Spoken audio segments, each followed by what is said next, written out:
সর্বশক্তিমান ঈশ্বর, আজ আমি বিনম্রতা এবং বিশ্বাস নিয়ে আপনার সামনে আসছি। আপনি আমার রক্ষাকর্তা, আমার নিরাময়ক এবং জীবনের উৎস। আপনার জন্য কিছুই অসম্ভব নয়। আমার জীবন আপনার হাতে নিরাপদ। প্রিয় যীশু খ্রিস্ট, আমি বিশ্বাস করি যে আপনি আমার পাপের জন্য ক্রুশে যা রক্ত ঝরিয়েছিলেন, সেই রক্ত আমাকে সব পাপ থেকে শুদ্ধ করে এবং আমার শরীর ও আত্মার নিরাময় নিয়ে আসে। আপনার আঘাতের মাধ্যমে আমি সুস্থ হয়েছি এবং আপনার রক্তের মাধ্যমে আমি ক্ষমা ও নতুন জীবন পাই। এই মুহূর্তে আমি আমার জীবনকে আপনার রক্তের সুরক্ষায় অর্পণ করছি। প্রবেশ করুন আমার জীবনে এবং সমস্ত অসুস্থতা, ব্যথা ও দুষ্ট শক্তি দূর করুন।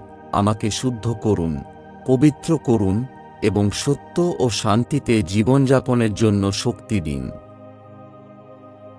প্রভু, আমার হৃদয় নিরাময় করুন এবং আমার আত্মা পুনঃস্থাপন করুন। আপনার উদ্ধারকের আনন্দে আমাকে পূর্ণ করুন। আমার সমস্ত বোঝা দূর করুন এবং আমাকে সদাচার ও শান্তির পথে চালিত করুন।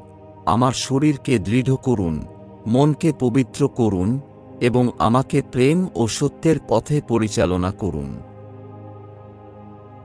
পবিত্র আত্মা, জীবনদাতা আত্মা, আমাকে সম্পূর্ণভাবে পূর্ণ করুন। আমার শরীরের প্রতিটি কোষে নিরাময়, আত্মার শান্তি এবং মনকে শীতলতা প্রদান করুন, যাতে আমি সর্বদা আপনার প্রেম ও সত্যের আলো বহন করতে পারি।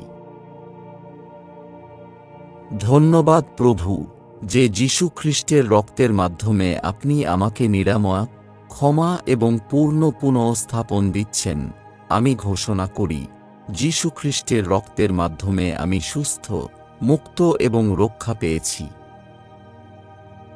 ইসলামের নামে নয়, যীশু খ্রিস্টের নামে, আমিন।